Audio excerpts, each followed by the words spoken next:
তত্ত্বাবধায়ক সরকার গঠিত হয়েছে। এই সরকারকে জনগণ কিন্তু ভোট দিয়ে বসায় নাই, জনগণের ভোট নিয়ে কিন্তু এই তত্ত্বাবধায়ক সরকার বসা নাই। একটা এই জনতার রক্তের বিনিময়ে একটা পবিত্র বিশ্বাসে এই দায়িত্বটা হস্তান্তর করা হয়েছে। কিন্তু আপনারা দেখছি নিজেদের দায়িত্ব পালন না করে আপনারা মুখে উল্টাপাল্টা কথা বলে যাচ্ছেন। যেই ফ্যাসিবাদ সরকার আওয়ামী লীগের গণহত্যা চালালো, সেই গণহত্যার বিচার প্রক্রিয়া শুরু না করে আপনারা সেই ফ্যাসিবাদ সরকারের ফ্যাসিবাদ আওয়ামী লীগের এবং স্বৈরাচারী খুনি হাসিনার, চোর হাসিনার আপনি প্রশংসা করছেন, আবার দেশে আহ্বান জানাচ্ছেন। কোন অধিকারে, কোন সাহসে, কোন এজেন্ডায়? আপনাকে তো এখনো ছাত্রছাত্রীদের জনতার রক্তর দাগ এখনো রাস্তা থেকে মুছে যায়নি, আর ইতিমধ্যেই আপনারা এমনভাবে কথা বলছেন যেন আওয়ামী প্রতিনিধি আপনারা। এই আওয়ামী একটা ফ্যাসিবাদ দল এবং সন্ত্রাসী দল। ইনশাআল্লাহ সংবিধান পরিবর্তন করে হলেও এই আওয়ামী লীগকে একটা জঙ্গি দল হিসাবে রাজনৈতিক রেজিস্ট্রেশন থেকে তাদেরকে বাতিল করা হবে, রাজনৈতিক রেজিস্ট্রেশন বাতিল করা হবে। সেখানে আপনি বলার কে যে স্বৈরাচারী শেখ হাসিনা বাংলাদেশে এসে নির্বাচনে অংশগ্রহণ করবে? নির্বাচনে অংশগ্রহণ কি হিসাবে করবে? সমগ্র বাংলাদেশিদের বলছি, বাংলাদেশের যেই যতগুলা থানা আছে বাংলাদেশের গ্রামে গঞ্জে শহরে, ঢাকা শহরে, সব জায়গায় আপনারা স্বৈরাচারী হাসিনা এই গণহত্যার মামলা আপনারা ঠুকে দিন এবং তার সমস্ত হেফাজতের যত কর্মী হত্যা করা হয়েছে 5ই মে 2013 সালে স্বৈরাচারী শেখ হাসিনা, বেনজির এবং অন্যান্য জেনারেল আজিজ যারা এর সাথে জড়িত সবার নাম দিয়ে মামলা শুরু করেন। ইতিমধ্যে অনেক দেরি হয়ে গেছে, আরো আগে শুরু করা উচিত ছিল। তারপরে অন্যান্য সময় যত হত্যা করা হয়েছে, 2009 সালে বিডিআর এর 57 সেনা অফিসারের হত্যা মামলা করতে হবে। তাদের পরিবারকে বলবো আপনারা মামলা করুন, এখনই সময়। তারপরে এই যে জুলাই এবং আগস্ট মাসে এবছর স্বৈরাচারী শেখ হাসিনা বাংলাদেশে গণহত্যা চালালো, তার বিরুদ্ধে তাকে প্রথম 1 নম্বর আসামি করে, হুকুমদাতা হিসেবে আসামি করে মামলা করা হোক। তাকে দেশে এবং আন্তর্জাতিক আদালতে ইতিমধ্যে তার বিরুদ্ধে বিচার কার্যক্রম এবং তদন্ত শুরু হয়েছে এবং বাংলাদেশে স্বৈরাচারী শেখ হাসিনাকে ধরে এনে তাকে ফাঁসির কাস্টে ঝুলানো হবে। এখন প্রধান বিচারপতির পরিবর্তন হয়েছে, ওনার ব্যাকগ্রাউন্ড সম্পর্কে আমি পড়েছি। উনি অত্যন্ত একজন জ্ঞানী পরিবার থেকে আসা এবং একজন সভ্য বিচারপতি। হাসিনা নোংরা, অসভ্য, দেশদ্রোহী বিচারপতির মধ্যে উনি কেউ না। তাই আশা করি আপনারা তত্ত্বাবধায়ক সরকারের যারা আছেন মুখ সামলে কথা বলবেন। কথা বলার আগে মুখের লাগামটা টানেন, মুখের লাগামটা টেনে মুখটা খোলার আগে চিন্তা করে দেখেন যে কার চেয়ারে বসেছেন। ওই যে হাজারের উপরে ছাত্রছাত্রী যে রক্ত দিয়েছে এই স্বাধীনতার জন্য, তাদের রক্তের চেয়ারে বসে আছেন। আর যেই সব পুলিশকে আপনি বলছেন ক্ষমা করে দেওয়া হবে, আপনি ক্ষমা করে দেওয়া কেউ না। এইসব পুলিশরা তখন কই ছিল যখন তাদের উচ্চপদস্থ কর্মকর্তার বেআইনি আদেশ শুনে ছাত্রদের, জনতার বুকে গুলি চালিয়েছিল? তখন এই বিবেক কোথায় ছিল? আর আপনি এখন তাদের ইউনিফর্ম চেঞ্জ করে পাপ মোচন করতে চাচ্ছেন। আরে ইউনিফর্ম চেঞ্জ করলে কি চরিত্র পরিবর্তন হয়ে যাবে? আপনি তাকে একটা গোল্ড দিয়ে, ডায়মন্ড দিয়ে তাকে একটা ইউনিফর্ম পরিয়ে দেন, তাতে কি তার ওই অসৎ, নোংরা, এত বছর স্বৈরাচারী শেখ হাসিনার প্রশিক্ষণে এবং ঘুষ খাওয়ার যে নীতি, জনগণের বিরুদ্ধে যাওয়ার যেই নীতি, জনসেবার নীতির থেকে দূরে সরে এসে সমস্ত অপকর্ম করার যেই অভ্যাস তাদের ভিতরে প্রবেশ করেছে রক্তে রক্তে, সেটাকে পরিবর্তন করতে পারবেন ইউনিফর্ম পরিবর্তন করে?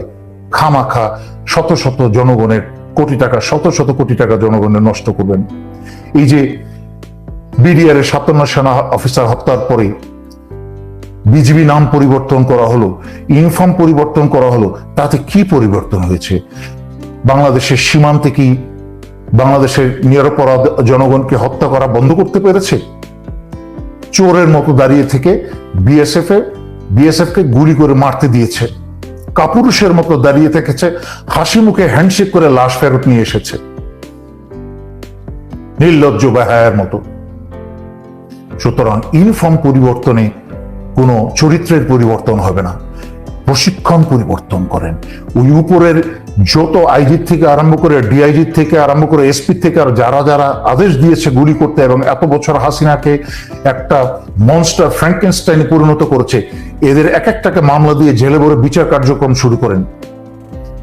আর যারা যেই সব পুলিশ গুলি করেছে সরাসরি হত্যার সাথে জড়িত, এদেরকে আইডেন্টিফাই করে এদের বিচার কার্যক্রম শুরু করেন। আর লিপ সার্ভিস কম দেন। আপনার লিপ সার্ভিস কিন্তু জনগণ দেখছে।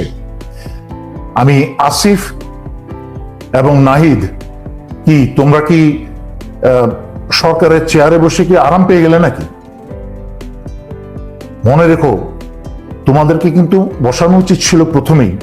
আমার কথাটা পছন্দ না হতে পারে, যদি যতটুকু শিক্ষা পেয়েছো তা দিয়ে যদি চিন্তা করে দেখো আমার কথাটা কি কতটুকু মূল্যবান, এবং আমি তোমার বিরুদ্ধে বলছি না, তাহলে বুঝতে পারবে। তোমরা যেই হাজার উপরে রক্ত ছাত্রছাত্রীর এবং জনতার রক্ত দিয়ে উপর দিয়ে হেঁটে এসে তোমরা, সরকার তোমাদেরকে এই উপঢৌকন হিসাবে টেলিযোগাযোগ উমুক সমুক মন্ত্রণালয় দিয়েছে, তা তোমরা নিজেরাও জানো সেটা তোমরা সেই মন্ত্রণালয়ের বা চালানোর যোগ্যতা তোমাদের নেই। বরঞ্চ তোমাদের দাবি করা উচিত ছিল, না আমাদের জন্য একটা আলাদা মন্ত্রণালয় খোলেন, যেটা হবে ছাত্রছাত্রীর অধিকার সংরক্ষণ মন্ত্রণালয়, এবং সেই মন্ত্রণালয়ে আমরা বসবো, যেন তোমরা স্পষ্টভাবে যে কোনো প্রয়োজনে, যে কোনো সময়, বছরের যে কোনো প্রয়োজনে ছাত্রছাত্রীর সাথে সরাসরি যোগাযোগ রেখে তাদের মতামত নিয়ে তোমরা সরকারের ভিতর থেকে চাপ সৃষ্টি করতে পারো, গিয়ে এই স্বরাষ্ট্রমন্ত্রীকে ধরতে পারো যে আপনি বিচার কার্যক্রম এখনো শুরু করেন নাই কেন, আপনি এসব কি বলছেন, আবল তাবল কি বলছেন এগুলা। কিন্তু তোমাদের তো কোনো বক্তব্য শুনছি না।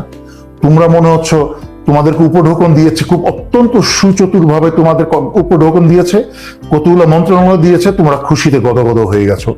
কিন্তু ভুলে যাচ্ছ তোমরা সেই রক্তের কথা, ভুলে যাচ্ছ তোমরা সেই পায়ের মাঝখানে জখম, জেল পিটিয়ে তোমাদের জখম করেছে, ভুলে যাচ্ছ যে ভাতের হোটেলের হারুন তোমাদের উপর কি অত্যাচার করেছে, কি ধরনের অত্যাচারিত হয়েছে। বাঙালি জাতির একটা অনেক খারাপ চরিত্রের মাঝখানে একটা হচ্ছে খুব দ্রুত ভুলে যায়। আর তোমরা বাকি ছাত্রছাত্রী যারা বাইরে বসে তোমাদেরকে দেখছে তাদের সাথে বেইমানি করো না। ভুলেও যেন তোমাদের মাঝখানে ক্ষমতার বা টাকার বা বেতনের লোভ না আসে, তাহলে কিন্তু এই জাতি ক্ষমা করবে না। দেখেছো তো এই যে আমাদের সকল ক্রিকেটার সাকিব, মাশরাফি, বাংলাদেশের মানুষ কত ভালোবাসতো, পাগলের মতো ভালোবাসতো। এখন এদেরকে থুথু দেয় যেখানে দেখে। মাশরাফির বাড়িতে আগুন পর্যন্ত লাগিয়ে দিয়েছে। বাংলা এই যে অর্জনটা করেছে, তারা কি তাদের তো অতীত সমস্ত অর্জনকে সে বিসর্জন দিয়ে দিয়েছে হাসিনার গোলাম এবং ভারতের গোলামে পরিণত হয়ে, জনগণের পাশে না দাঁড়িয়ে, অন্যায়ের বিরুদ্ধে না দাঁড়িয়ে তাদের সারা জীবনের অর্জনকে তারা বিসর্জন দিয়ে দিয়েছে। এবং এই যে শেষ সময় এসে যে অপমানের এবং কুকর্মের একটা গ্লানি তাদের কপালে নিল, এটা কি কোনোদিন মুছতে পারবে? কোনোদিন পারবে না। সাবধান, সবাই হুঁশিয়ার। আপনারা হুজুগে না হয়ে, আপনারা হাসিনা বা ভারতের এজেন্ডা না হয়ে, আপনাদেরকে মনে রাখতে হবে আপনারা বাংলাদেশি প্রথম। এবং সংখ্যালঘুদের উপর আক্রমণ অথবা সংখ্যাগুরুদের উপর আক্রমণ সব হচ্ছে বাংলাদেশিদের উপর আক্রমণ। এবং যে কোনো অন্যায় এবং কোনো অন্যায়ের ধর্মের উপর ভিত্তি করে কিন্তু আলাদা কোনো আইন নেই। একটা ধনী হোক, কি বলে দরিদ্র হোক, যে কোনো হিন্দু, মুসলমান, বৌদ্ধ, খ্রিস্টান, যার উপরই আক্রমণ হবে তা বাংলাদেশের আইনে একইভাবে বিচার হবে। আপনারা নামের তালিকা নিয়ে আসুন, প্রকাশ করুন, আপনারা আইনের কাছে হস্তান্তর করুন, এবং সেই তালিকা ধরে সেই বিচারের দাবিতে আমিও সোচ্চার হব। আর নয়তো আপনারা যদি সেই ধরনের কোনো নির্দিষ্ট কোনো কিছু না দিতে পারেন, তাহলে আমরা বাকি সমগ্র বাংলাদেশিরা ধরে নিব যে আপনারা হাসিনা এবং ভারতের ডাকে সেই এজেন্ডা নিয়ে এসেছেন বাংলাদেশে একটা অস্থিতিশীল পরিস্থিতি সৃষ্টি করার জন্য। মনে রাখবেন, স্বৈরাচারী শেখ হাসিনা এবং ভারতের বলির পাঠা হবেন না।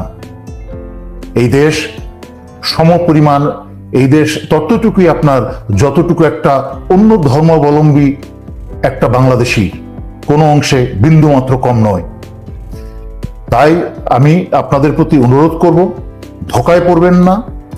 আওয়ামী লীগের কাজেই হচ্ছে ক্ষমতায় যখন থাকে তখন হিন্দুদের দরিদ্র ক্ষমতাহীন হিন্দুদের জমি দখল করা, বাড়ি দখল করা হচ্ছে আওয়ামী লীগের চরিত্র একটা অভ্যাস। আর যখনই ক্ষমতায় না থাকে তখনই সংখ্যালঘুর উপরে আক্রমণের কার্ড বা গেম খেলে। এই গেমে আপনারা পা দিবেন না। মনে রাখবেন, এই বাংলাদেশের ছাত্র জনতা, মুসলমান এবং হিন্দু সবাই মিলেই কিন্তু রক্ত ঝরিয়ে সংগ্রাম করে কিন্তু এই বর্তমান স্বাধীনতা এনেছে। সুতরাং এই স্বাধীনতাকে আবার আওয়ামী লীগ বা ভারতের চক্রান্তে করে স্বাধীনতাটাকে আবার হারাবেন না। তা কিন্তু সবার জন্যই অত্যন্ত ভয়ঙ্কর ক্ষতিকর হবে। আপনারা এই আন্দোলন থেকে সরে দাঁড়ান। ফাইনালি বলছি, তালিকা তৈরি করে যাদের ক্ষতি হয়ে থাকে, সারা পৃথিবীতে দেখছেন ভারত উঠে পড়ে লেগেছে মিথ্যা প্রপাগান্ডা ছড়াতে। তার বিরুদ্ধে আবার বহু বিদেশি সাংবাদিক, আল জাজিরা থেকে আরম্ভ করে এমনকি ভারতীয় কিছু ভালো যারা ইনভেস্টিগেটিভ জার্নালিজম করে, আকাশ নাকি নাম আমি সেই দিন দেখেছি, অত্যন্ত চমৎকার পরিবেশন করে, হিন্দিতে একটা পরিবেশন করেছে খুব সুন্দর যুক্তি দেখিয়ে, যে বিভিন্ন মিথ্যা ছবি দেখিয়ে পুরানো হচ্ছে মাশরাফির বাড়ি, দাম দেওয়া হচ্ছে আরেক হিন্দু ক্রিকেটারের বাড়ি। মিথ্যা। পুরানো হচ্ছে রেস্টুরেন্ট, ওইটাকে রেস্টুরেন্টকে দেখানো হচ্ছে মন্দির হিসাবে। মারা হচ্ছে আওয়ামী মেয়রের উপর পাথর পুকুরে, সেটাকে বলা হচ্ছে হিন্দুদের মারা হচ্ছে। আগে যেই সব সমগ্র মুসলিম পরিবারের সবাই নিহত হয়েছে সেইটাকে দেখানো হচ্ছে হিন্দুদের পরিবার হিসেবে। এইসব মিথ্যা প্রপাগান্ডা করে, প্রপাগান্ডা যত সহজে মানুষের কাছে পৌঁছানো যায়, এই অত্যাধুনিক তথ্য প্রযুক্তির সময় কিন্তু আবার মিথ্যাটাও ফাঁস হয়ে যায় অত্যন্ত দ্রুত। তাই নিজেদেরকে এইসব মিথ্যা প্রপাগান্ডা করে আর দুর্বল এবং লজ্জিত করবেন না।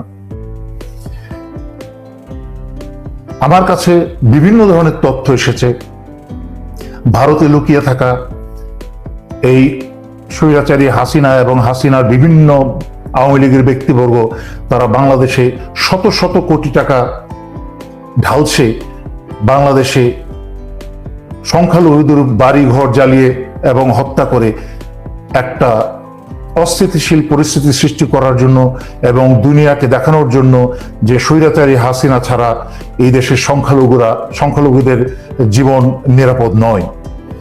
আমি তাই বাংলাদেশের ধর্ম, বর্ণ সকল কিছু নির্বিশেষে ছাত্রছাত্রী সকলকে আমি অনুরোধ করব, বাংলাদেশে আগামী অগাস্ট মাসটা অত্যন্ত গুরুত্বপূর্ণ। সমস্ত রাজপথ দখল করে রাখতে হবে এবং সারা বাংলাদেশে সকল হিন্দু ভিত্তিক যেসব এলাকা আছে এবং যেখানে মন্দির আছে, তারা সমস্ত মুসলমান সবাই মিলে সেটাকে আপনারা অতন্দ্র প্রহরী হয়ে পাহারা দেন, যেন এই সর্বনাশা ধ্বংসাত্মক আওয়ামী লীগ কারোর যেন ক্ষতি করতে না পারে। এবং হিন্দু ভাই বোনদেরও বলছি, আপনারা এই ট্রাম্প কার্ডে এই আওয়ামী লীগের এবং ভারতের খেলায় পা না দিয়ে নিজের পরিবার, নিজের বাসা বাড়ি, মন্দির সবার সাথে, মুসলমানদেরকে, পাড়া প্রতিবেশী সবাইকে একসাথে নিয়ে একটা পরিবারের মতো সবাই সেটাকে নিরাপত্তা দিন।